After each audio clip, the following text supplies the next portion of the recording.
Merci de regarder Gabon Télévision. C'est un plaisir de vous retrouver dans le cadre de votre émission L'Entre-deux. C'est donc parti pour ce jeudi 15 février 2018. Tout de suite, le thème d'aujourd'hui, démarcheurs ou agents immobiliers, véritable emploi ou alors pure arnaque au Gabon. C'est donc la question qui est posée. Le débat a déjà commencé. Je peux vous assurer qu'il est très chaud sur les réseaux sociaux. Vous avez donc la page Facebook, le groupe WhatsApp ou encore les SMS pour réagir. Et bien sûr, au menu de cette édition, vos rubriques habituelles. On aura droit à la surprise du chef Merlin. Et là, je vous dis pas ce que c'est, sinon ce ne sera plus une surprise. On aura également droit à des invités. On parlera d'emploi de jeunes, on parlera d'agriculture qui est désormais l'envers du Gabon. On parlera également avec Irène Dembé de cette lettre de motivation. Hier, on a entamé le sujet. Aujourd'hui, il sera donc question de voir les formules de politesse et la structuration d'une lettre de motivation. Ce sera en deuxième partie de l'émission. Pour le moment, place à l'actualité, pas avec le Flash Actu, mais avec un fait qui a retenu notre attention. Regardez le reportage et on revient juste derrière avec les invités. La pression des consommateurs ne baisse pas devant les locaux de la SEG. Hier, aujourd'hui et ce jusqu'à vendredi prochain, l'Association des consommateurs reçoit le soutien d'autres usagers de la SEG pour dénoncer l'apathie de cette société quant à l'approvisionnement en eau. On ne peut pas nous parler du contrat de concession entre la SCG et l'État gabonais. Nous sommes des clients, on veut avoir ce qu'on paye. Donc nous n'avons pas de l'eau, on n'a que de l'air quand on ouvre le robinet. On a de l'eau parfois et de l'eau insalubre. Ce n'est pas normal. Donc la SCG, techniquement, devait trouver des solutions. Si la SCG n'assume pas ses responsabilités, nous demandons à l'État gabonais de prendre ses responsabilités. Nous sommes en droit de venir nous asseoir devant le siège de la SCG pour contester la qualité du service public, pour demander des améliorations et pour demander au gouvernement du Gabon de revoir, de choisir d'autres partenaires. Nous disons clairement, et je le dis fortement, qu'il faut annuler et suspendre la concession boiteuse qu'il y a entre Veolia et l'État gabonais. Les clients sont nombreux à se plaindre du paiement des factures d'eau alors qu'ils ne sont pas satisfaits de la qualité du service. Une indifférence qu'ils ne peuvent plus supporter pendant longtemps. Plusieurs quartiers sont privés d'eau depuis des années. Nous en avons assez. Aujourd'hui, dans notre quartier plein, c'est qu'au 5e arrondissement, nous n'en avons plus de l'eau. On veut de l'eau, Porte Rouge. Il n'y a pas de l'eau, grand frère. Si moi je vous montre ce jour-là, mon pantalon là, hein, j'ai les gratis-gratas de partout. Figurez-vous que dans mon quartier, ça fait plus de 5 ans qu'il n'y a pas d'eau à Véa dans le 2e arrondissement. Est-ce que vous trouvez ça normal? Non, cette situation concerne tout le monde. Même les riches, que ce soit les riches, les pauvres. Cette situation concerne nous tous autant que nous sommes. Que Veolia nous dise.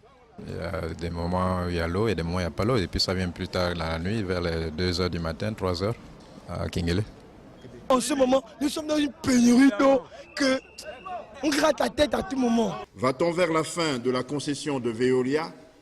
En tout cas, les adhérents de l'Organisation des consommateurs gabonais ne sont pas prêts à lâcher du lest si la SEEG ne leur donne pas des gages certains. Voilà, et donc sur ce plateau, nous recevons deux des principaux acteurs de ce mouvement de grève qui a donc, enfin un mouvement d'humeur, je préfère dire ainsi, qui a démarré il y a quelques jours. Christian Abiagé Ngomo, bonjour et bienvenue. Bonjour. Vous êtes le président de SOS Consommateurs, on vous a vu tout à l'heure dans l'élément. Vous êtes accompagné de Tiendiet Mboulou Ibrahim, bonjour et bienvenue. Bonjour. Vous également, vous êtes dans une organisation, notamment l'Organisation gabonaise des consommateurs. Et donc, on a entendu que le mouvement comptait se poursuivre jusqu'à vendredi, mais vous avez une bonne nouvelle, si on peut l'appeler ainsi. Il y a une suspension du mouvement. Suspendre, merci d'abord de nous donner la parole. L'Organisation gabonaise des consommateurs et les autres associations et syndicats qui se sont joints à nous, nous avons prévu un mouvement qui devait durer pendant 3 jours. D'accord. Et vu que l'ensemble des populations sait déjà que le mouvement a été déclenché, alors nous ne trouvons pas des raisons de le poursuivre si l'État, c'est-à-dire les pouvoirs publics et la SCG, vont entamer les négociations. Voilà. Donc vous en êtes au niveau des négociations. Voilà. Ce n'est pas nous qui négocions. Nous n'avons pas signé la la convention avec la SEEG, nous sommes des clients. Donc nous nous revendiquons ce que nous payons, comme je l'ai dit tantôt dans le reportage. Donc nous disons que la SEEG, dans l'immédiat, doit trouver des solutions à nos revendications. Voilà. Et donc ils vous ont promis de trouver des solutions. Tout à fait, et nous allons, au cours de votre émission, parler des avancées, la discussion qu'il y a eu entre la direction générale de la SEG et nous.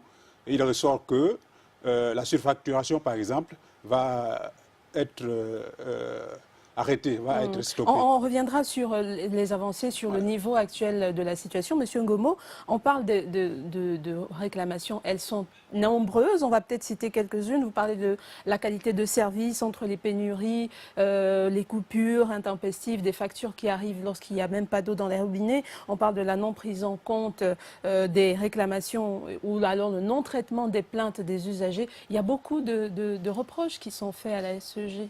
De la part des consommateurs. Oui, mais je crois qu'il est notoire pour tous les Gabonais, riches ou pauvres, comme disait un usager tout à l'heure, que la qualité du service public de l'eau et de l'électricité s'est dégradée de façon considérable depuis quelques années.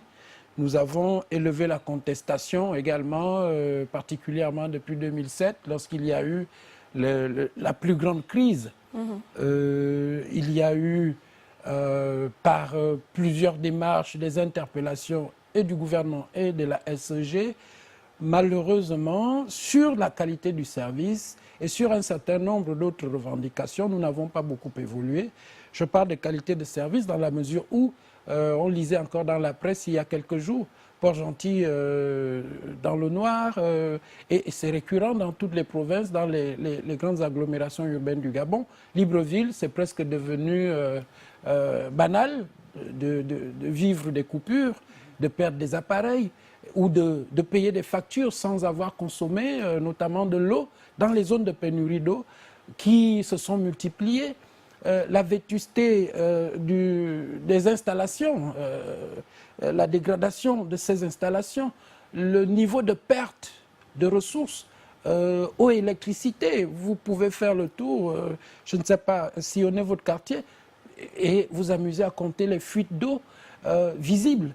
Et donc il y a toutes ces dégradations qui sont qui impactent la qualité de vie des populations et je suppose le développement du Gabon, parce que il faut bien se dire que le niveau de service eau et électricité a aussi un impact sur le fonctionnement de l'économie. Donc il y a tout ça, toutes ces choses que nous dénonçons depuis quelque temps, malheureusement qui n'ont pas connu de grandes évolutions, et ce qui a mené à l'initiative de l'organisation. Donc aujourd'hui c'est le ras-le-bol, après plusieurs démarches qui ont été jusque-là infructueuses. Tout à fait. En effet. Le ras-le-bol, oui, le ras-le-bol. Là-dedans, on l'a souligné, vous avez constaté, on a reçu des réclamations où la SCG n'a pas donné de factures aux gens pendant 8, 10, 15 mois. Et puis tout d'un coup, vous flanque une facturation d'1 800 000, venez signer un moratoire que vous allez payer. Donc ça, c'est de l'arnaque. Sans aucune négociation. C'était injustifié, sans aucune négociation. Donc ce sont des situations multiples comme ça qui ont fait en sorte que la goutte d'eau puisse déborder. Mais la négociation, au départ, c'était comme l'a souligné Christian, par l'écrit, par des rencontres, mais nous n'avons pas été écoutés. Mais aujourd'hui, nous avons changé. Malheureusement, quand on dit les associations de consommateurs ou les mouvements consommateurs sont forts sur d'autres cieux, ce sont les populations qui sont fortes. C'est-à-dire les populations sont éveillées. Et notre devoir, c'est de montrer le chemin, de montrer la conduite, les activités à mener. Et c'est ce que nous avons fait. Et c'est pourquoi les indignés de quartier, tous les jeunes, les mamans qui sont venues nous accompagner, elles en ont marre de veiller toute la nuit pour chercher là où se trouve une goutte d'eau. Donc il y a tout cela. C'est ça qui a fait en sorte que nous puissions dire, bon, nous allons marcher vers la SEEG. Et nous avons marché, nous n'avons pas marché à l'improviste, nous avons écrit. On a formulé une demande administrative auprès du ministère de l'Intérieur et qui a donné son accord, son autorisation et nous a fait accompagner de nos policiers. D'ailleurs, je l'ai relevé, quand nous étions à la RTG, à la SEG, autant pour moi, j'ai dit que les policiers étaient nos policiers et ils sont là pour assurer la sécurité des personnes et des biens. Et donc, il ne fallait pas qu'il y ait de friction. Donc, c'est une protestation pacifique. Voilà, c'est ça. C'est une démarche pacifique, une démarche non violente. Ça s'appelle le sit-in. Nous étions assis, vous l'avez constaté, à même le sol, pour observer. On a peut-être des images qui défilent en même temps que nous parlons. Monsieur Ngomo a parlé tout à l'heure d'un combat qui a démarré depuis 2007 et il a dit qu'il y avait quand même quelques avancées. Oui, tout à fait. Les avancées, c'est-à-dire que nous avons trouvé à l'époque des files interminables, des files d'attente dans les agences. Et on a fait une position qui a poussé la SCG de l'époque à ouvrir des points à Mbolo, à Okala, à Ouloumi, D'accord, donc vous avez déjà au moins une bataille de remportée. De l'autre côté, on a même obtenu aujourd'hui, vous pouvez payer par SMS. Oui, c'est une proposition des associations. C'est nous qui avons fait la proposition à la SCG de faire en sorte que les Gabonais puissent payer à travers leur téléphone portable pour désengorger les agences. C'est une évolution. On a implanté d'autres agences, notamment à Libreville, pour permettre aux populations de ne pas aller au même endroit au même moment. Mais le système, comme le dit Ibrahim, les lourdeurs et le manque de transparence dans la gestion des plaintes ou des réclamations. Il y a le fait que pour la SEG, le client soit toujours obligé de payer ce qui lui est facturé.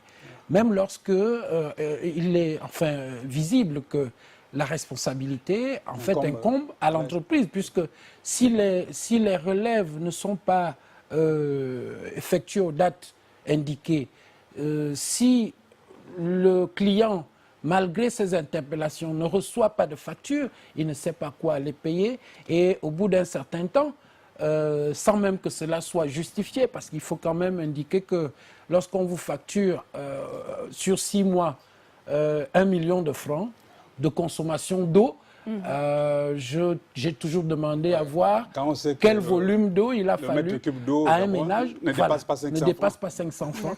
Donc il y a des contestations qui sont fondées, mais qui ne trouvent malheureusement jamais de réponse technique auprès de l'entreprise. Et ça, c'est ce qui accentue le ras-le-bol des populations. Il y a des situations où les gens n'ont pas 10 litres d'eau dans la journée, mais où ils reçoivent chaque mois des factures à payer. Bon, on dira qu'on paye de l'air, qu'il faudrait fermer le compteur, ainsi de suite. Mais dans tous les cas, c'est des contestations qui doivent être prises en compte et traitées avec la diligence nécessaire. Malheureusement, nous n'avons pas souvent rencontré un écho favorable, en dépit des efforts qui sont, puisque le gouvernement a quand même accédé encore à l'une de nos propositions de 2010-2011, en créant l'Agence de régulation du secteur de l'eau et de l'électricité, qui a un service juridique dédié au traitement des réclamations des usagers. Malheureusement, pour beaucoup, on tourne en rond, puisqu'il faut déjà qu'on ait cette information pour aller savoir quelle voie de recours il faut emprunter. On tourne en rond pendant longtemps, voire même qu'on se voit privé d'eau et d'électricité, parce que tout simplement, on ne veut pas communiquer, l'entreprise ne veut pas communiquer avec l'usager consommateur. Et donc, M. Mbolo, vous parliez tout à l'heure de démarches qui ont été entamées après ces 2 jours déjà, puisque c'était sur 3 jours le mouvement, mais il est interrompu pour demain. Donc, les tractations sont déjà en cours. Quelle est la suite? La suite, c'est quoi? La suite, nous avons échangé avec la direction générale de la SCG. Alors, nos revendications sont intactes. Et nous félicitons ce qu'a dit notre interlocuteur. Il a dit qu'il y a certaines choses qui vont trouver des solutions dans l'immédiat, mais il y a des grosses œuvres qui vont attendre. Par exemple, la surfacturation, elle va être supprimée.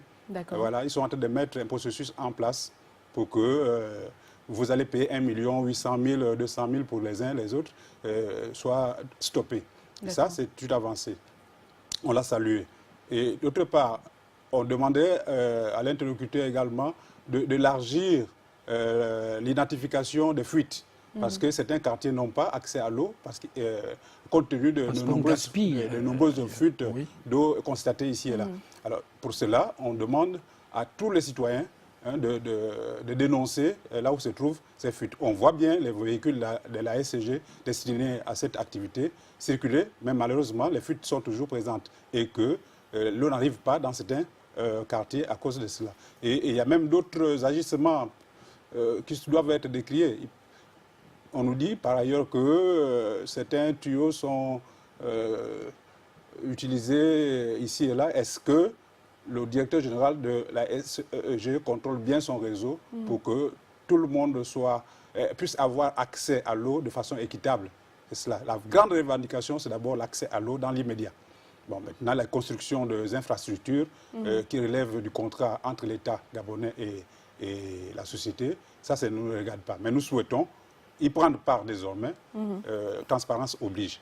Il faudrait que nous soyons associés à un niveau ou à un autre pour qu'on puisse apporter ce que nous pouvons apporter pour que les choses avancent. D'accord, on va reparler. Oui, bien il y a sûr. un point parce que nous sommes dans un contexte de justice fiscale. Il y a une taxe qui est prélevée à la consommation, au consommateur. La contribution spéciale eau et électricité. Nous avons cette taxe, normalement, doit être affectée à l'entretien et à l'extension du réseau public d'eau et d'électricité dans tout le Gabon.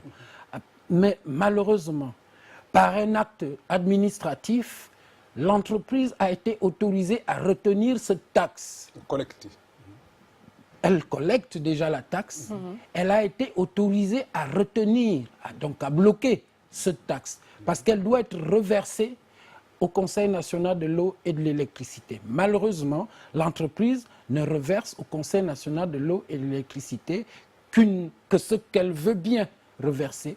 Le prétexte serait que l'État lui devrait de l'argent.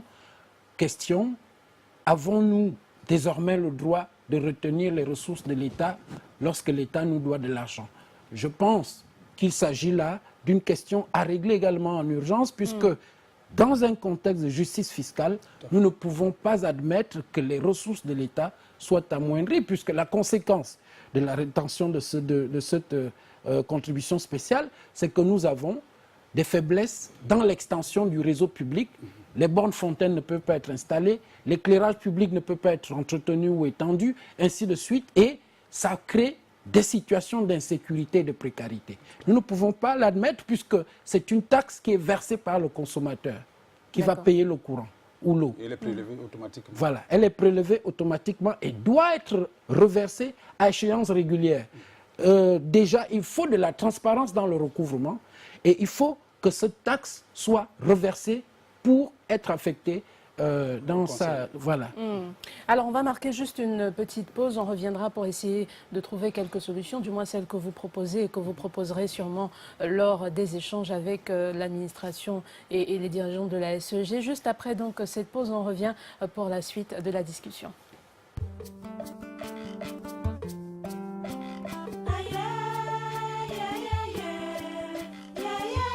Donc, la dernière pêche, elle est où? Prends ça.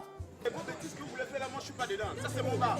Dans ce cas, levez-vous, allez voir ailleurs. Levez-vous, levez-vous. J'ai beaucoup parlé avec toi. Tu veux que je te tue? Toi tu es fou. Tu blagues avec moi? Regarde, remets-moi mon argent. Sinon ça va mal finir. Sinon ça va mal finir. Remets-moi mon argent. Tu dois utiliser ton pouvoir pour régler ce problème. Je vous ordonne de le libérer dans les secondes qui suivent. C'est la prison pour tentative d'assassinat et consommation de stupéfiants. L'article 3 du règlement intérieur de notre établissement interdit formellement ce genre de comportement.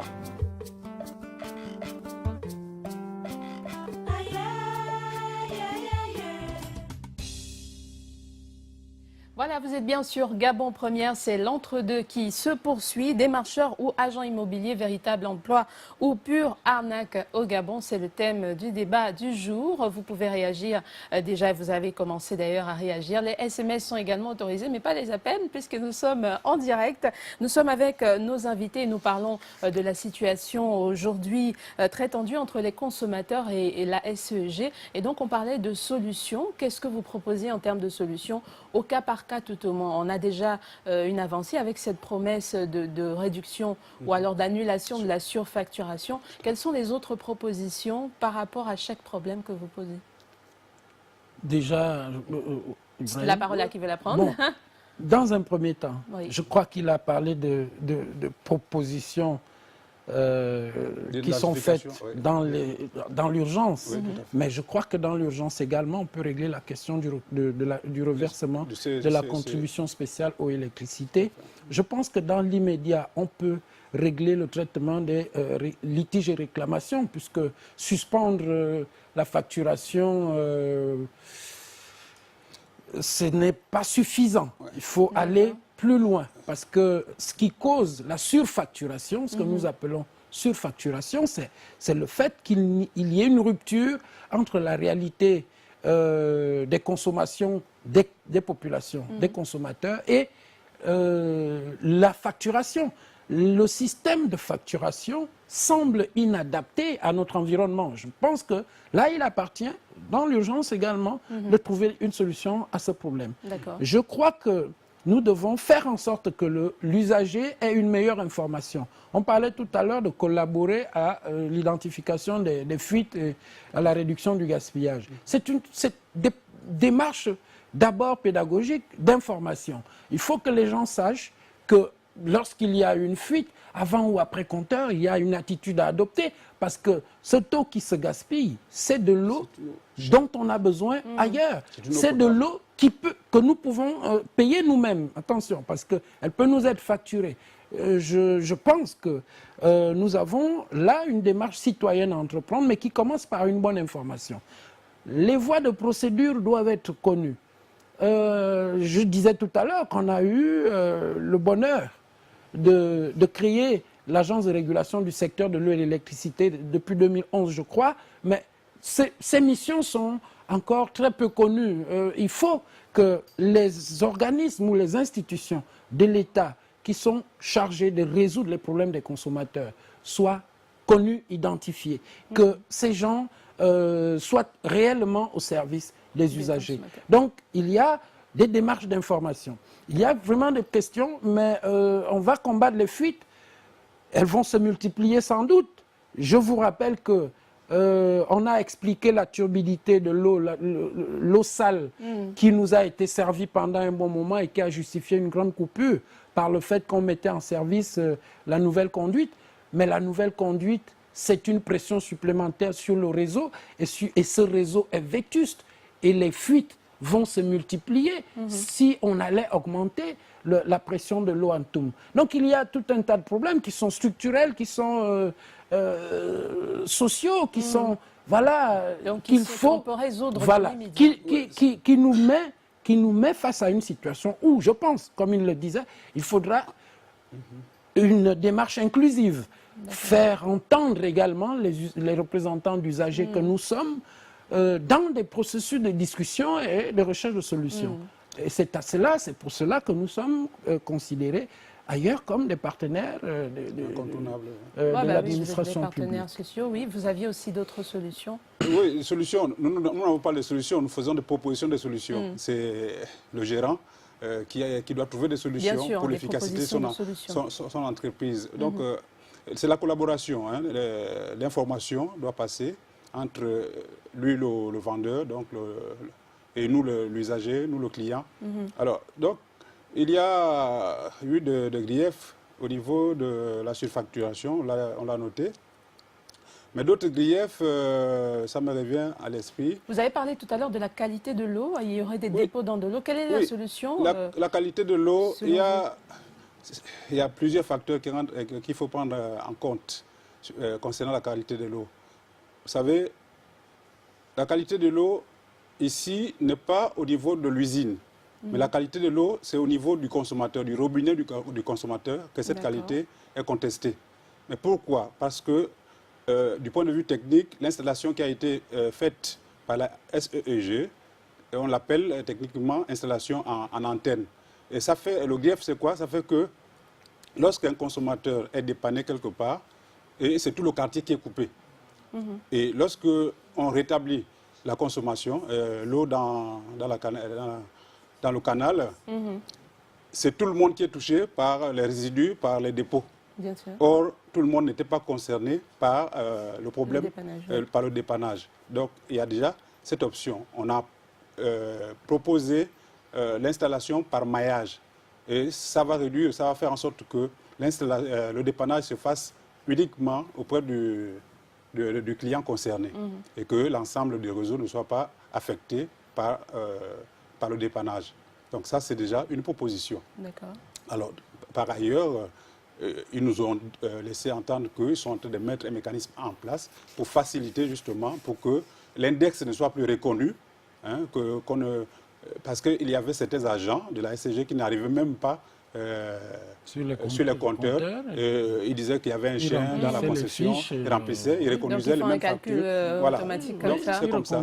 Donc pour ces questions-là, la SCG est consciente, elle doit trouver des solutions dans l'immédiat. Donc pour nous, ce qui est fondamental et essentiel, c'est que l'eau soit rétablie, du moins dans tous les quartiers qui en ont besoin.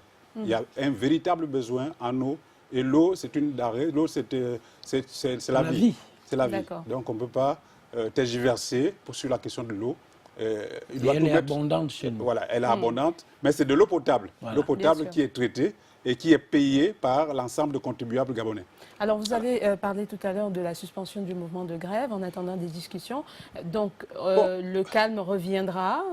Oui, c'est une démarche. C'est une démarche. La grève, ce n'est pas la grève en tant que telle. Le sitting, le sitting. Mais on peut utiliser une autre démarche pour faire la pression. Ce sont nos moyens d'expression. Les associations de consommateurs ont plusieurs moyens d'expression. Le plus, c'est de se faire entendre. Et se faire entendre pas dans le désordre. Nous avons des démarches. Et effectivement, nous allons utiliser la grève, si c'est cela le sitting beaucoup plus. Mais moi, je ne suis pas d'accord avec cette expression de grève. Je préfère qu'on parle les gens connaissent plus de grève. Donc, nous allons manifester si le besoin se fait sentir. Mais pour le moment, nous sommes dans un état de droit. Nous allons utiliser les voies administratives et juridiques. Et pour le moment, pour arriver à la négociation, il y aura certainement des médiateurs, il y aura l'arbitrage des hautes autorités pour trouver des solutions. Donc le mot final aujourd'hui de SOS Consommateurs et de l'Organisation gabonaise des consommateurs, c'est que les démarches ont peut-être porté, ou alors le sitting a porté ses fruits, et donc vous êtes en discussion pour le moment, plus de sitting, plus de mouvement, c'est ça que vous confirmez? On ne peut pas dire plus de sitting, plus de mouvement. Pour le moment? Du moins pour le moment. D'accord. Parce que, en fait, notre autorisation a été accordée pour 3 jours. D'accord. Donc après les 3 jours, si nous l'avons suspendu au 2e jour, c'est parce que, effectivement, à la fois les autorités publiques et privées ont entendu manifesté voilà, justement, une écoute active à cette revendication. Donc maintenant, on attend que les avancées se fassent et nous allons y veiller. Et ce n'est plus le problème essentiellement de SOS Consommateurs et l'Organisation gabonaise des consommateurs, c'est maintenant l'ensemble de la coalition de la société civile. Donc les syndicats se sont mêlés aussi et donc la population doit nous soutenir. Donc ce qu'on souhaite aujourd'hui, c'est que la population soit éveillée et qu'elle se rapproche. On a un numéro vert. Le numéro vert est installé au service de la concurrence et de la consommation. Il répond au 80-85. Nous avons des numéros privés de l'association qui peuvent être connus lorsqu'on appelle la Direction générale de la concurrence et de la consommation. Et ils peuvent nous renvoyer aussi l'information. D'accord. Donc, on a des moyens de litige. Les gens doivent aller vers ces institutions créées par l'État pour trouver des solutions Bien sûr, de à nos façon problèmes. pacifique. Voilà. Non, c'est toujours pacifique. On ne peut pas trouver des solutions dans la rue.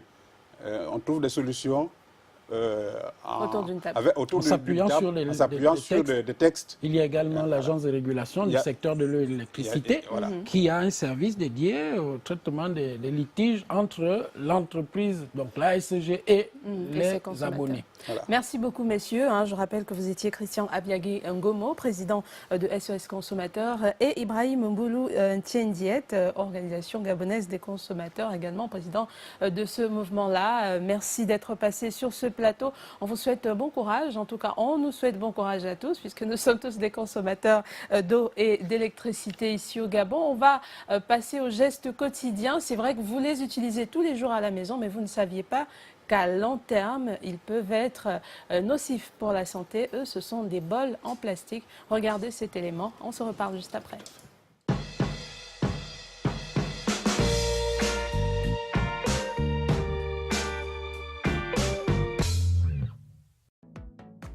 Nous nous sommes habitués à bien des choses qui existent dans notre monde d'aujourd'hui. Nous ne les percevons pas comme des choses inhabituelles ou bien si elles sont sans danger. Très souvent, les grandes marques utilisent des méthodes de ciblage pour nous influencer à acheter des choses douteuses dont nous n'avons pas forcément besoin.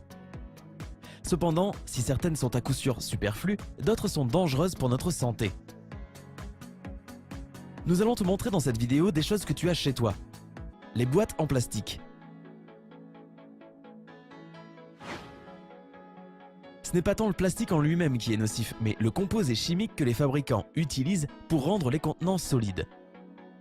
Les lavages fréquents, le réchauffement et le contact avec la nourriture rendent la situation encore pire. Le plastique devient très toxique et dangereux. N'utilise pas de contenants en plastique durant plus de 5 mois et surtout, rappelle-toi de ne jamais les faire réchauffer au micro-ondes.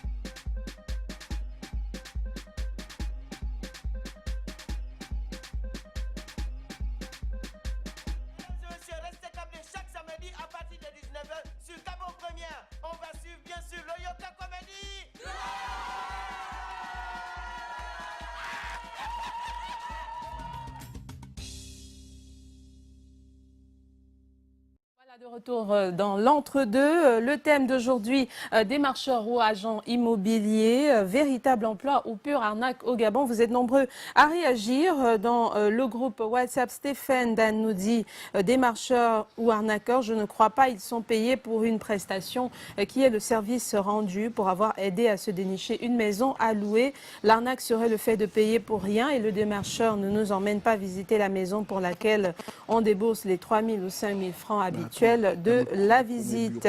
On a également une réaction de Rose. La question qu'il faut se poser, c'est le cadre juridique. Se prête-t-il à ce type de démarche? Est-ce qu'il réglemente leur action? Qu'est-ce qui réglemente leur action? Y a-t-il un code de l'habitat au Gabon? La nature ayant horreur du vide, l'informel se développe. Je dirais donc démarcheur égale informel égale manque à gagner pour l'économie, qui est donc démarcheur, à dissocier d'un agent immobilier censé avoir un contrat de travail pour exercer voilà, ou une licence ou encore être constitué en entreprise légale pour prétendre à la gestion d'une agence immobilière. En ce qui concerne le sujet, il serait judicieux de poser le décor autour de celui-ci, en l'occurrence la location et les activités connexes à cette dernière. Il s'agit de comprendre qu'on a du mal à saisir les expressions démarcheurs et agents immobiliers au Gabon. Un démarcheur est celui-là qui trouve le client qui pourrait occuper votre maison pendant que... Partant de cela, on peut comprendre aisément que cet amalgame autour de ces concepts est surtout dû au fait que l'activité de location des biens immobiliers n'est pas suffisamment encadrée par la loi au Gabon. Magus depuis Akanda, c'était un message bien sûr de Jeffrey Nguia. Magus depuis Akanda nous dit à mon humble avis, le métier de démarcheur ou agent immobilier au Gabon, l'on observe plus de l'arnaque dans celui-ci qu'un véritable emploi parce que le secteur n'est pas encore structuré comme il le faut avec un cadre juridique uniforme et conforme à la norme actuelle. Subjectivement, il représente un véritable emploi au Gabon. Il s'agit des entités sérieuses, agences immobilières, sociétés immobilières, qui évoluent et obtiennent des contrats au marché juteux dignes de ce nom. Ah, voilà, il a pris quelques exemples. On ne va pas les donner ici pour ne pas faire de publicité. Alors, on a également Lady Divine qui nous dit personnellement, je pense que c'est un métier noble au même titre que le trading et autres, mais le fait qu'il ne soit pas clairement réglementé fait qu'il soit douteux chez nous. Enfin, ce sont des hommes qui le pervertissent. Beaucoup agissent de manière malveillante et arnaquent les honnêtes citoyens. Tout ça pour atteindre leur fin. On a également quelques SMS qui nous parviennent concernant ce sujet. Nous les lirons au fur et à mesure de l'émission. Juste le temps pour nous de respirer un tout petit peu avant de recevoir notre invité dans cette émission. Mais les posters, les tresses, c'est pour faire quoi? C'est pour nous montrer quoi? Sors de mon salon. Je sors Sors de mon salon. Tu es malade. Tu veux m'énerver le matin là? Je suis là au poste gay, avec les mêmes qualités que tu connais là, non? Aïe, aïe, aïe, tu me fais mal doucement. C'est quoi? Moi, la petite là, la plus comme du quartier. Mais tu ne vois pas comment elle est en train de partir. Eh, calme. Calme. Si tu as quelque chose, mets-moi au parfum. Elle arrache le sac, elle arrache les chaussures. Elle tire, c'est carrément la perruque. Même les bêtements viennent jusqu'ici. Oh.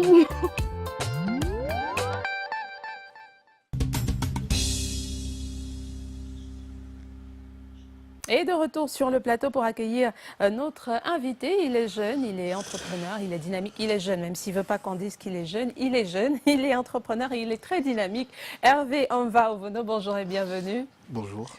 Vous voulez tromper les gens avec la barbe blanche et les cheveux blancs. On sait que vous êtes jeune, en tout cas vous êtes en jeans, donc voilà, tout dans l'attitude trahit votre jeunesse. Vous êtes entrepreneur, mais vous êtes également le coordonnateur des programmes de l'ONG IDRC Africa. C'est quoi cette ONG déjà? Parlez-nous-en. Ben en fait, IDRC Africa, c'est d'abord une vision. C'est une vision qui est partie d'un groupe de jeunes Gabonais, notamment mon frère et moi, mon frère Hubert Elaï Koga et Hervé Onva-Ovono, qui, dans les années 2009, nous sommes séduits par le discours des autorités. Faire du Gabon un pays émergent. Et nous aimons tout ce qui est forêt, tout ce qui est nature, tout ce qui est relation avec les populations, tout ce qui est développement. Et on s'est dit, ben voilà, une occasion pour nous de créer une structure avec des amis qui va permettre de valoriser et ce savoir, ce patrimoine, mais également d'accompagner, de servir de conseil, de servir de veille au gouvernement dans la mise en œuvre d'un certain nombre de projets. Et nous nous sommes posé la question de savoir quel était en fait le point faible dans tout ce processus. Et nous nous sommes rendus compte que le secteur de l'agroalimentaire était pour notre pays une épine qu'il fallait enlever du pied. Et c'est comme ça que IDRC Africa a commencé à s'investir là-dedans. Et jusqu'à aujourd'hui, nous sommes encore dans le processus. Nous construisons cette maison-là aux côtés de l'État, aux côtés des différents partenaires.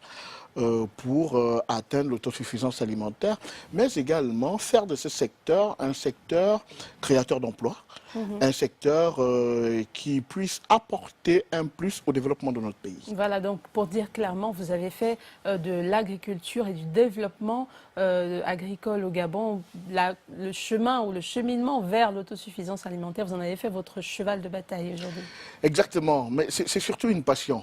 Et puis, vous savez, quand on aime les bonnes tables, on a un regard sur ce qu'on mange. Bien sûr. Et on s'est rendu compte que plus de 70% de ce que nous consommons n'est pas produit par des Gabonais. Et si un pays n'a pas atteint sa souveraineté alimentaire, c'est que nous n'avons aucune souveraineté. Donc c'est un peu honteux pour un pays qui a autant de richesses ne pas pouvoir être indépendant sur ce plan-là. Et nous en avons fait un cheval de bataille. Et je vous assure, au départ, c'était péjoratif quand on parlait de l'agriculture, parce que l'agriculture, les symboles de l'agriculture, c'est quoi? C'est la machette. Bien sûr. C'est la machette. C'est la transpiration. La transpiration, voilà. les vieux habits. Et on s'est rendu compte que même au niveau des habitudes de vie, en fait, on donnait une mauvaise image à ces symboles-là. Par exemple, on a constaté que quand les élèves ont un mauvais comportement au niveau des établissements, on les fait revenir à l'école pour débrousser. Et pour débrousser, on leur donne la machette. À ce moment-là, la machette devient un instrument de sanction. Ouais, c'est une colle en fait. Voilà, c'est une colle. Or, la machette, c'est un outil de développement. La machette, c'est ce qui permet de tracer le chemin. La machette, c'est ce qui permet de planter, de récolter. Et il fallait communiquer, trouver des canaux, trouver des outils de communication adaptés pour intéresser les jeunes à ça. Et c'est dans ce processus que nous sommes actuellement. Et donc, on entend beaucoup parler des agripreneurs. Aujourd'hui, on a un visage à mettre sur cette... on va appeler ça quoi? Une association, une organisation. Dites-nous, c'est quoi les agripreneurs? En fait, le concept agripreneur, il part des États-Unis. Un agripreneur, c'est un concept carrément. Le concept, c'est un concept. L'agripreneur, c'est cet entrepreneur agricole qui prend en compte tous les facteurs, tous les segments du secteur agricole.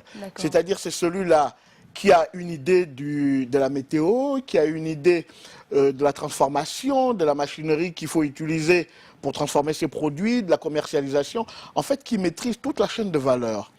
Et on va plus loin. La BAD, la Banque africaine de développement, a lancé un programme Agripreneur Zéro, 0 francs, en décembre 2017, un concept très innovant qui est initié par la BAD, parce que la Banque africaine de développement s'est rendu compte que le secteur agricole découle de pas mal de métiers et l'entrepreneuriat, c'est une clé capable de permettre à l'Afrique de se développer.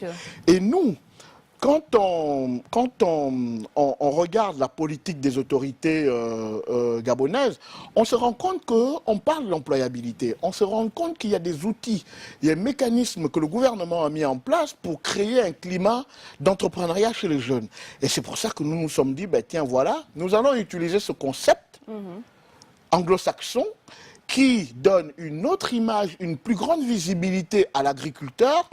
Et nous allons l'utiliser et voir comment nous pouvons communiquer avec nos frères et sœurs gabonais pour les intéresser à devenir des entrepreneurs agricoles.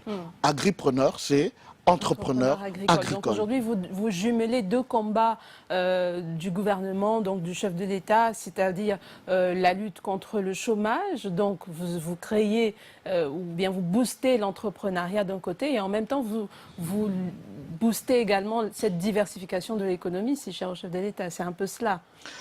Oui, mais vous savez, le chef de l'État ne fait qu'exécuter, ne fait que mettre en avant les besoins réels des populations. Les populations, quand ils discutent avec les populations font part d'un certain nombre de manquements et c'est cet ensemble de manquements qu'il traduit en politique et le gouvernement met en musique cette politique-là. Et nous, partenaires du gouvernement, nous venons accompagner. Pourquoi l'agriculture? Vous savez, nous sommes une population 1800 habitants, le Gabon. 1 800 000. 1 800 000, pardon. Sur ces 1 800 000, la population jeune est relativement à 60%. Et dans cette population à 60% de jeunes, nous sommes entre 30 et 35% de chômage.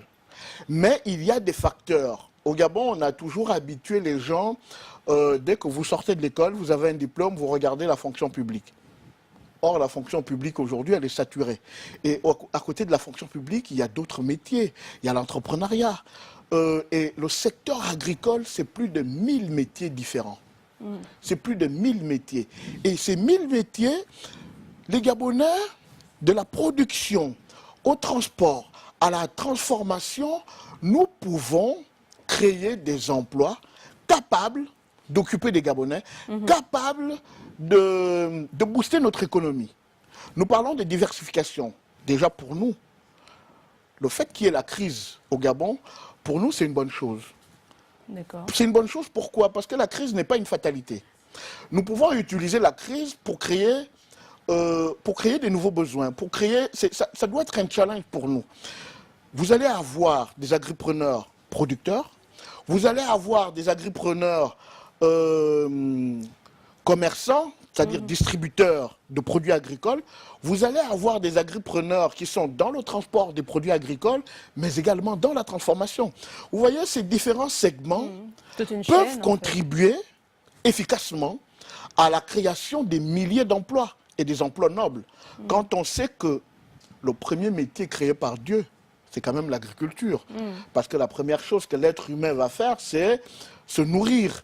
Donc, l'agriculture est un métier de foi. Donc, pourquoi ne pas s'investir dans ce secteur? Et à côté de tout ça, il y a l'interprofession. On va spécialiser les agripreneurs qui vont produire uniquement du manioc, avec toute la chaîne de transformation qui suit le manioc. Nous allons également avoir des agripreneurs dans l'interprofession, des gens qui vont se spécialiser dans la production de manioc, dans la production du café, dans la production du cacao, dans l'élevage de poules, dans l'élevage de porcs, ainsi de suite.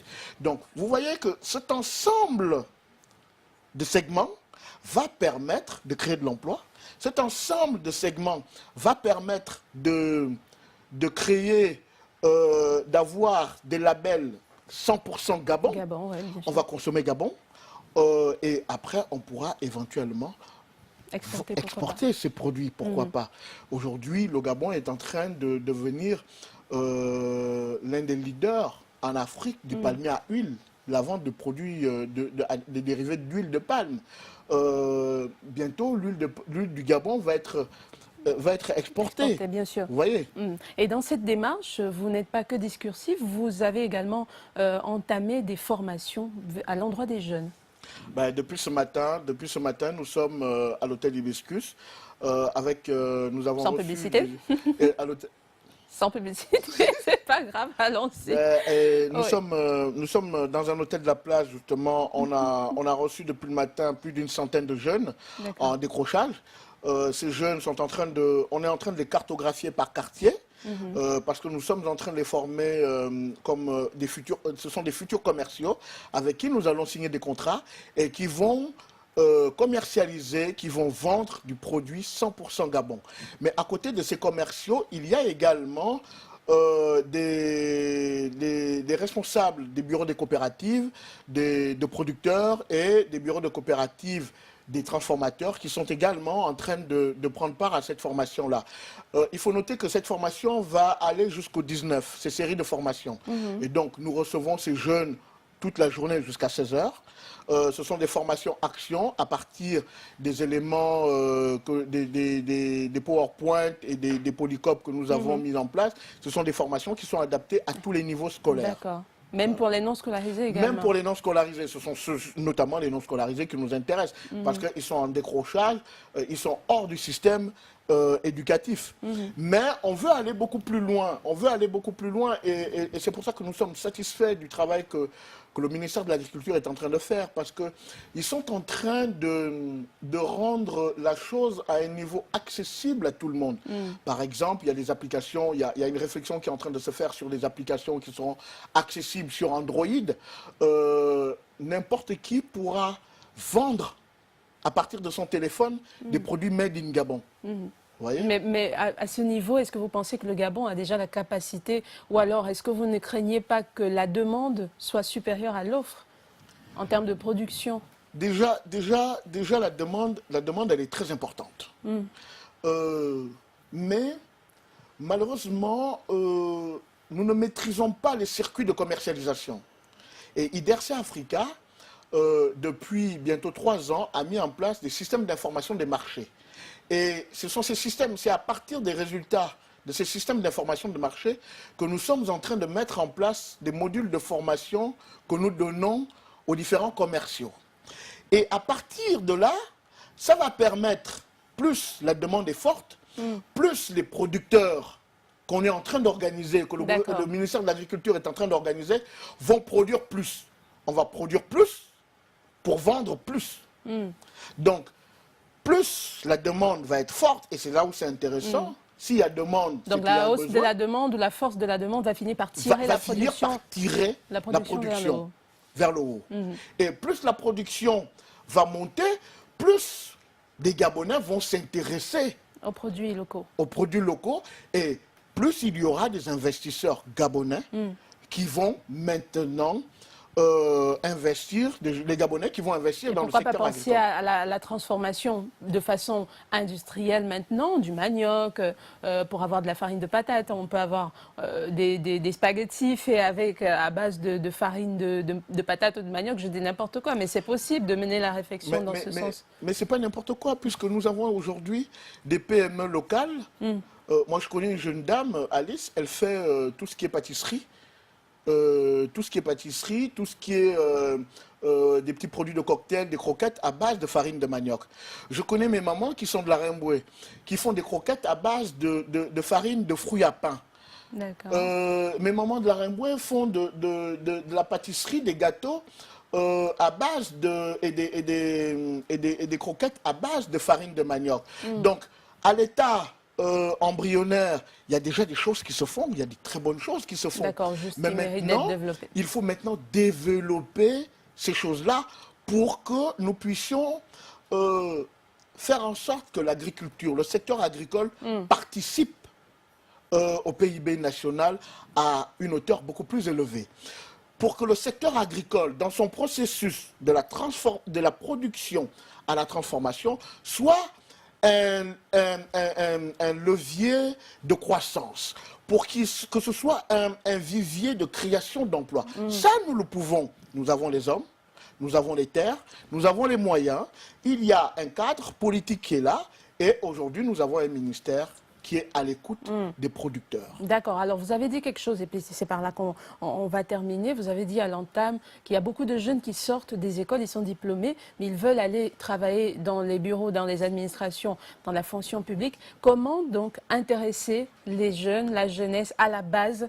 Est-ce que vous avez des techniques de sensibilisation, alors de valorisation du travail agricole pour que sortir de leurs études, ils aient envie que d'aller à la fonction publique, mais plutôt d'aller se créer une plantation ou bien de rentrer dans une coopérative, pourquoi pas? L'un des premiers chantiers de l'ONG IDERCE Africa était d'abord de comprendre l'état de lieu. L'état de lieu nous a permis d'identifier les forces et les faiblesses en matière de communication, en matière de développement, de tout ça. Et nous nous sommes rendus compte que le système du copie-coller, on copie ce qu'on a vu en Côte d'Ivoire, on copie ce qu'on a vu au Burkina pour le coller au Gabon, ne cadrait pas aux réalités sociologiques et anthropologiques.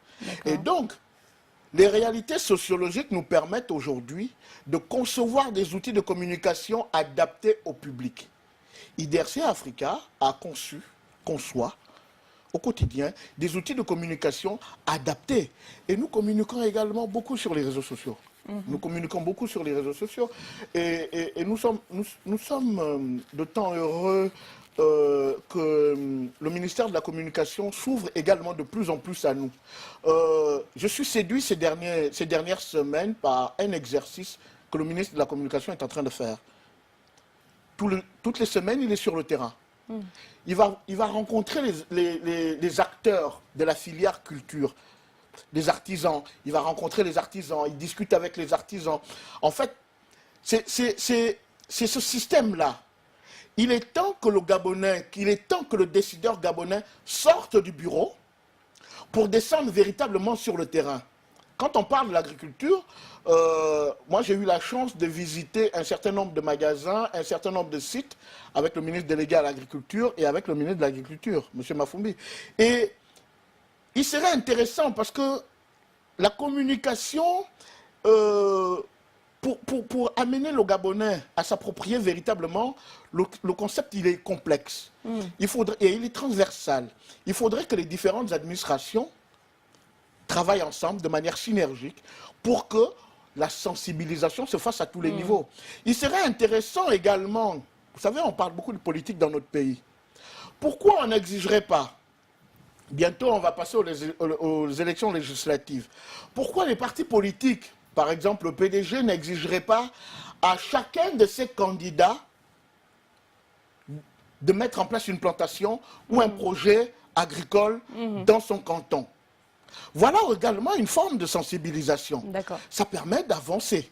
D'accord, ok, merci. Je pense que c'est des voies de solution et les destinataires de votre message sont à l'écoute. Hein, soyez rassurés, ils sauront quoi faire de ces conseils-là. Merci beaucoup Hervé Omva Ovono. Je rappelle que vous êtes d'abord entrepreneur, agripreneur et coordonnateur donc des programmes de l'ONG IDRC Africa. On va lire rapidement quelques messages de téléspectateurs par rapport à ce thème.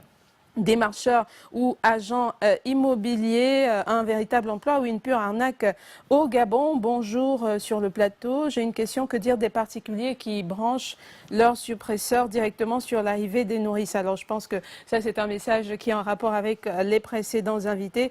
Bonjour à vous sur le plateau. À quoi servent les nouveaux châteaux d'eau de Libreville? Question également concernant les problèmes de la SEG. Bonsoir. Nous à Port-Gentil, nous avons des coupures pas possibles. D'accord, merci beaucoup. Je pense que les solutions sont en train d'être cherchées, tout au moins, par les responsables des ligues et différentes organisations des consommateurs. Les démarcheurs sont de véritables arnaqueurs par leurs pratiques contraires à la morale. Ils exigent parfois qu'on leur verse des montants injustifiés sans l'approbation du propriétaire, que les futurs locataires redoublent de vigilance. C'est donc un message d'un fidèle téléspectateur, Saturnin et Bibier. Yves Ouora depuis Libreville, il nous dit la ville est bordée de gros bras de mer et la mer en désalignant cette avons aussi des zones humides et libèrent le secteur pour d'autres entreprises dans le secteur. Message un peu flou, mais je pense qu'il s'adresse également à nos invités qui étaient là pour parler des questions liées à la SEG. Bonjour, à mon avis, les propriétaires de loyers qui ne sont pas affiliés à des agences immobilières et qui passent par des démarcheurs ambulants afin de promouvoir leur loyer, pour moi, c'est de la pure arnaque. C'est un message signé de Roy.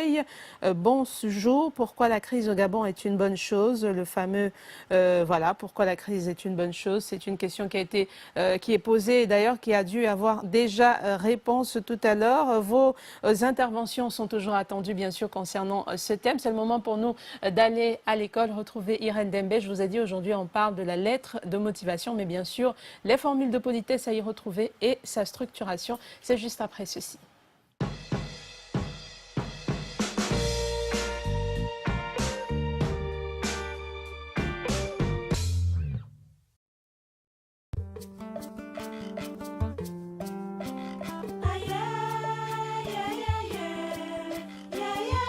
Bon, la dernière pêche, elle est où? Prends ça. Et vos bêtises que vous voulez faire là, moi je suis pas dedans. Ça c'est mon gars. Dans ce cas, levez-vous, allez voir ailleurs. Levez-vous. J'ai beaucoup parlé avec moi. Tu veux que je te tue? Regarde, Tu veux que je te tue? Tu blagues avec moi? Regarde, remets-moi mon argent, sinon ça va mal finir. Sinon ça va mal finir, remets-moi mon argent. Tu dois utiliser ton pouvoir pour régler ce problème. Je vous ordonne de le libérer dans les secondes qui suivent. C'est la prison pour tentative d'assassinat et consommation de stupéfiants. L'article 3 du règlement intérieur de notre établissement interdit formellement ce genre de comportement.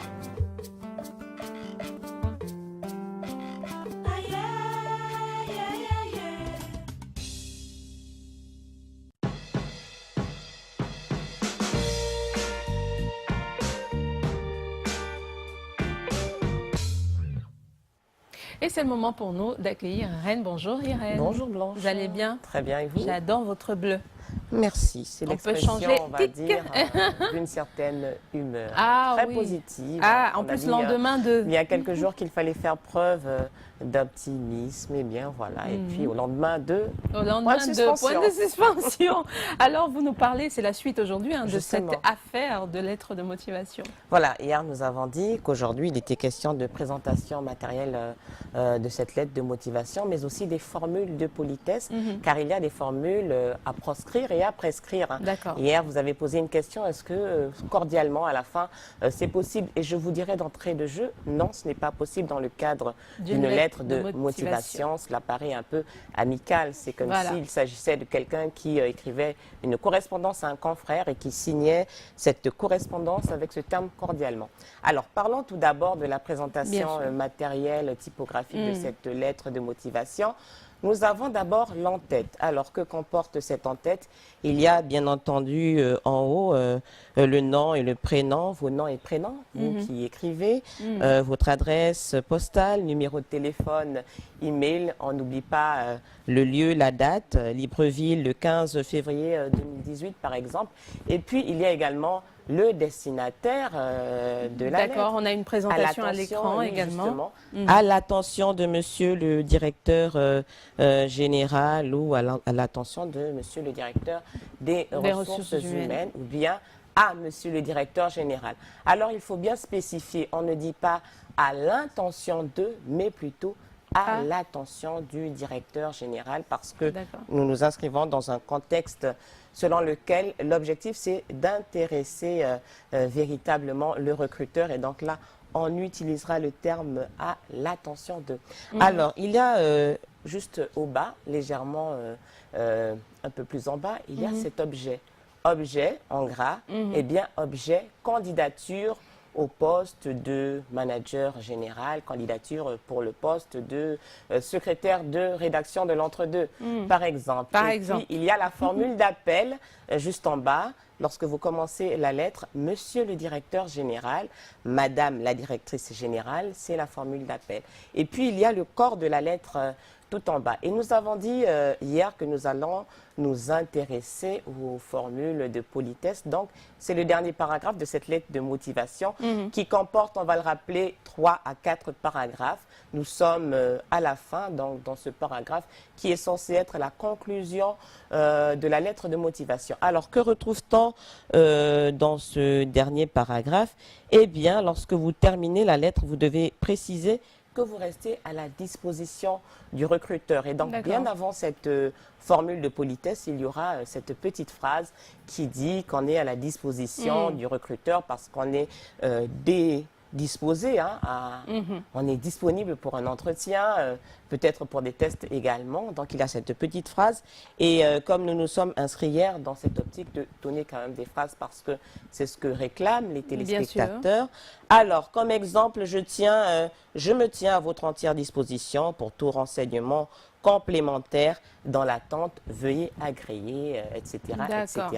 Et là, on en vient à la partie la plus intéressante, ce sont ces fameuses formules de politesse. Il y en a un grand nombre, mais nous en avons sélectionné quelques-unes. Voilà, les veuillez plus agréer, l'expression de ma haute considération. Les plus intéressantes. Alors, vous l'avez dit à l'instant, veuillez agréer. Donc, veuillez agréer monsieur le directeur général ou bien... je vous prie d'agréer, monsieur le directeur général, l'assurance de ma parfaite considération. Voilà, c'est une possibilité. Vous avez également, je vous prie d'agréer, monsieur le directeur général, mes respectueuses salutations. Il faut dire que pour ces deux précédentes formules, c'est véritablement l'expression de la déférence, du respect. Vous pouvez aussi opter pour des formules, on va dire, un peu plus neutres, mais toujours correctes. Elles sont neutres, mais elles sont correctes. Alors, formule, je vous prie d'agréer mes salutations distinguées. On peut le faire, c'est neutre, c'est simple, c'est correct, c'est poli. Alors, vous avez également, je vous prie de croire à l'expression de ma considération distinguée. Et là, on dira croire à l'expression de ma considération et non croire en l'expression. Pourquoi on ne dit pas croire en? Mais parce que lorsqu'on parle de croyance, on est bien souvent dans le domaine de la religion, on croit en Dieu. Là, vous n'allez pas demander au recruteur de croire aveuglément en vous. Donc, vous allez préférer, je vous prie de croire à l'expression de ma considération distinguée ou bien dernière possibilité parmi ces formules de politesse que nous avons sélectionnées pour les téléspectateurs. Veuillez agréer mes salutations distinguées. Simplement, voilà ce qu'on peut avoir en guise de formule de politesse pour la lettre de motivation. Maintenant, il y a quand même quelques petites indications à donner. Il y a des choses à ne pas faire, cordialement, fraternellement, amicalement. Ou alors votre absolument dévoué. Pas. Votre dévoué serviteur, non, non, non. Il vaut mieux éviter tout ce qui renvoie au dévouement et au sentiment également, parce qu'il y a des moments où il s'agit d'une femme qui écrirait une lettre adressée à un homme. Et là, c'est un peu délicat qu'une femme adresse des sentiments à un homme ou qu'un homme adresse des sentiments à une femme. Il vaut mieux s'en tenir à ce que nous avons prescrit précédemment. C'est beaucoup plus correct, c'est beaucoup plus sobre, on va le dire. Et puis, je vous prie d'agréer mes sentiments respectueux et dévoués. C'est une formule qui est correcte, mais nous l'avons dit précédemment. Voilà. Si c'est un homme qui s'adresse à une femme qui s'adresse à un homme. Et comme on ne peut jamais savoir, parfois on dit au directeur général, mais en fait le directeur général c'est une femme, donc on ne peut jamais savoir d'avance. Voilà, ne pas dire bien à vous, amicalement, cordialement, de façon simple, c'est un peu trop sec, on va le dire, et puis cela ne sied pas au contexte. Vous vous adressez à quelqu'un qui est au-dessus de vous, donc il faut un certain respect, une certaine déférence. En tout cas, si vous voulez que votre demande aboutisse, parce que l'objectif, c'est quand même d'être convoqué pour un entretien d'embauche ou bien pour des tests. Et voilà ce qu'il fallait dire concernant la lettre de motivation. On rajoute quand même qu'elle doit être bien écrite. Voilà, des phrases pas trop longues, éviter les tournures lourdes. Et surtout, vous l'avez dit hier, vous pouvez faire relire à quelqu'un pour être sûr du français, de la syntaxe, de la grammaire, des fautes d'orthographe et tout ça. Voilà, assez aéré la lettre. Et il faut dire, cette lettre ne tiendra que sur une page. Véritablement, faites le maximum pour voilà, que pas trop de littérature, pas de rédaction.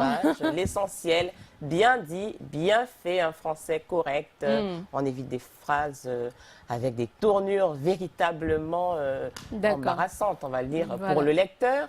Et puis voilà, le tour est joué. Vous avez rédigé une excellente lettre de motivation et vous êtes un candidat parfait à l'emploi. Merci beaucoup. Irène, si vous avez raté la rubrique ou alors si vous arrivez juste à l'instant, ne manquez pas la rediffusion de l'émission ce soir sur Gabon Première lorsqu'il sera minuit 20, minuit et demi. Et également, vous pouvez retrouver la rubrique Comme à l'école sur la page Facebook ou encore sur la chaîne YouTube de l'émission. En tout cas, tout s'affiche, toutes les adresses et les liens utiles s'affichent donc au bas de l'écran. On va passer à la surprise que nous a réservé le chef Merlin. Je me réjouis déjà d'avance. C'est juste après cette transition.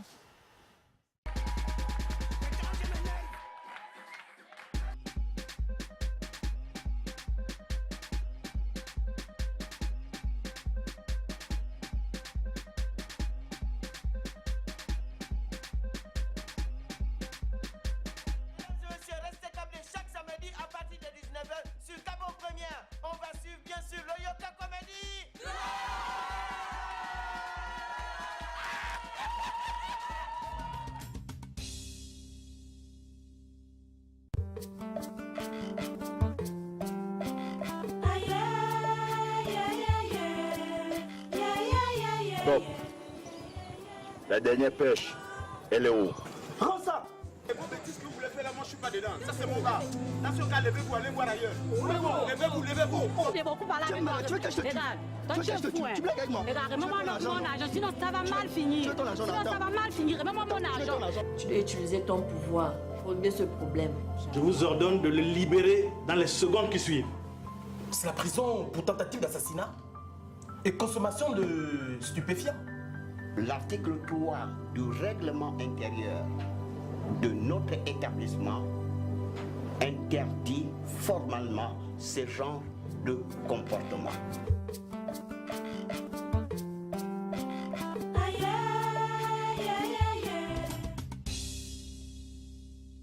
Et voilà, nous sommes sur le côté. On va lire, avant d'accueillir Chef Merlin, quelques messages de téléspectateurs. Éloi Noël Yélé nous dit sur la page Facebook: démarcheur ou agent immobilier, le premier est un hors-la-loi comparé au second qui est régi par des textes et donc mieux structuré car il travaille généralement pour une agence. Il serait temps que l'État ait un œil sur ces arnaqueurs des temps modernes que sont les démarcheurs. Je rappelle que c'est un message de Éloi Yélé depuis Okala.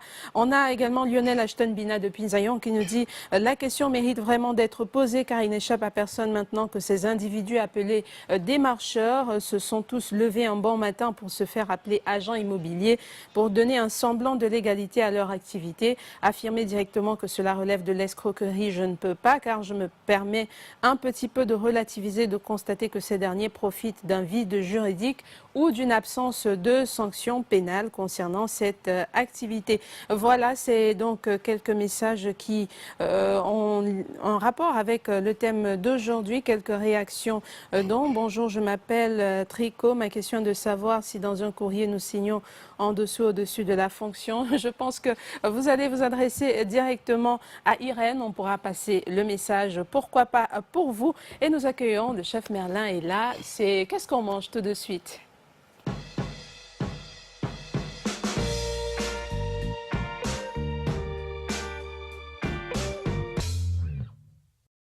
Alors cet après-midi, pas ce midi, on n'est plus à midi, on a déjà traversé cet après-midi. Chef Merlin est là, nous dit qu'on ne mange pas, ou on boit ou on grignote. En tout cas, il nous dira ce qu'on fait. Bonjour. Bonjour. Vous allez bien? Oui, ça va, merci. Ça fait plaisir de vous retrouver ici, hors de la cuisine, enfin dans notre cuisine à nous. Ouais. Bienvenue. Et donc, vous nous avez rapporté une surprise aujourd'hui. Oui, alors ce que j'ai rapporté là, si vous regardez bien, on a l'appareil blanc ici en bas. D'accord. Une espèce de crème. Ici, on a un coulis. Hein. C'est tout simplement une panna cotta. Une panna cotta. Voilà, ça s'appelle oui, la panna cotta. D'accord. Voilà, et cette panna cotta a une particularité parce qu'elle a été faite avec les produits du Gabon. D'accord, c'est des produits du terroir voilà, complètement. Des produits du terroir, Okay. voilà. Donc, c'est déjà fait en infusion de pommes citernes pour la partie blanche. Et le reste, c'est en coulis de goyave. Ok, il faut rappeler, c'est quoi la pomme citerne? C'est cette sorte de pomme acide avec le noyau qui a des piquants. Fibreuse là. Voilà, ok. Mais c'est comme ça que je retiens le noyau qui a des piquants. Voilà, c'est comme ça que les enfants le disent. D'accord. C'est un dessert. Voilà, au restaurant, on le sert à la fin. C'est un dessert et c'est hyper léger et c'est aussi un digestif qui est là. D'accord. Voilà. Et comment ça se fait? Ça prend du temps pour le faire? N'importe qui peut le faire? Ça prend du temps. Bon, alors, techniquement, ça va, ça passe. Pour un amateur, une personne peut se lancer pour la première fois et aussi réussir quand la recette elle est bien respectée. Mais par contre, il faut avoir de la patience parce que c'est long. Il faut patienter au minimum 4 heures. Et 4 heures, ça c'est au freezer. Sinon, au frigo, vous lavez votre panna cotta à 8 heures de temps. D'accord. Et le jus de goyave, il est naturel, il est pressé par... Oui, le jus de goyave, il est aussi fait en gelée. C'est aussi une gelée de goyave qui est là, qu'il faut aussi laisser prendre un peu. Voilà. Prendre, c'est quoi quand vous dites laisser prendre? C'est-à-dire laisser prendre, c'est-à-dire vous laisser tenir. Moi, je ne connais pas vos termes techniques. Hein, donc, voilà, quand vous dites laisser prendre, c'est... En fait, vous laissez tenir un peu, vous mettez aussi au frais. Ça doit geler parce qu'il faut signaler qu'à l'intérieur, il y a un gélifiant. Voilà, on a deux types de gélifiants. Sinon, en plus, on a déjà de l'agar-agar et on a aussi la gélatine. D'accord. Voilà. Donc, il faudrait incorporer de la gélatine à l'intérieur pour que ça puisse tenir. Et donc, c'est un dessert, même s'il prend beaucoup de temps, il est bien pour la santé également et pour la digestion. Il est bien pour la santé. Déjà, on a déjà un produit laitier qui est là. On a de la goyave que aussi des vertus. Voilà. Ces vertus nutritionnelles sont là. Et je pense que c'est bon. D'accord. Bon pour les enfants, pour les grands, voilà. Et donc, je vais faire comme Léa. On va passer à la dégustation. Mais avant de passer à la dégustation, puisqu'il ne faut pas que vous me voyiez, je vais vider le verre toute seule. Donc, vous n'allez pas être... Oui, bien sûr. Voilà. Alors, je signale déjà au grand public que les ateliers du chef vont reprendre. Ah oui, il faut que je m'inscrive. Ça reprend. Donc, je vais reprendre mes ateliers. Ce sera du 19 mars au 24 mars. Du 19 au 24 mars. Du 19 au 24. Vous inquiétez pas, vous reviendrez pour annoncer ces ateliers-là parce qu'on va oublier la date d'ici là. Alors, c'est le moment pour nous de vous montrer. On a retrouvé ou alors on a trouvé le successeur ou le remplaçant de Beethoven, version canine. C'est donc l'instant LOL tout de suite et on se reparle juste après.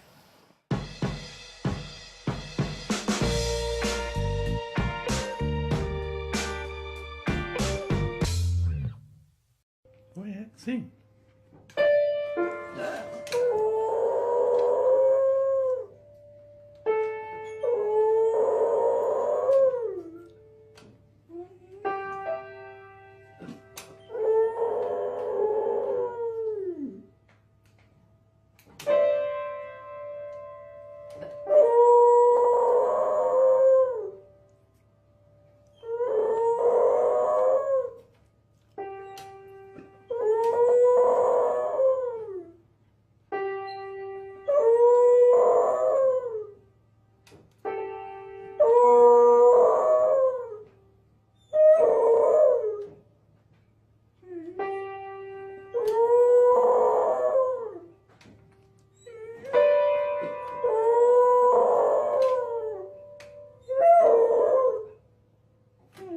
What a good boy. Good performance, Mr. Buttles.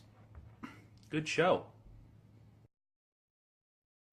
Le chien et moi j'étais déjà en train de m'enjailler comme disent les jeunes au quartier. En tout cas c'est tout pour cette émission, pour cet entre-deux, pour le compte de ce jeudi 15 février 2018. Merci beaucoup de nous avoir suivis. Vous avez été nombreux à réagir via les réseaux sociaux. Vous nous avez envoyé des SMS. On vous remercie pour votre attention. Rendez-vous demain lorsqu'il sera 13h45, toujours sur les antennes de Gabon Première. Ne manquez pas tous nos rendez-vous. Vous savez, la grande édition d'information à 20h, mais également juste avant à 17h, vous avez le Grand Banja. Et la soirée football, n'oubliez pas l'Europa League, c'est ce soir sur Gabon Première. D'ici là, portez-vous bien et à demain. Au revoir.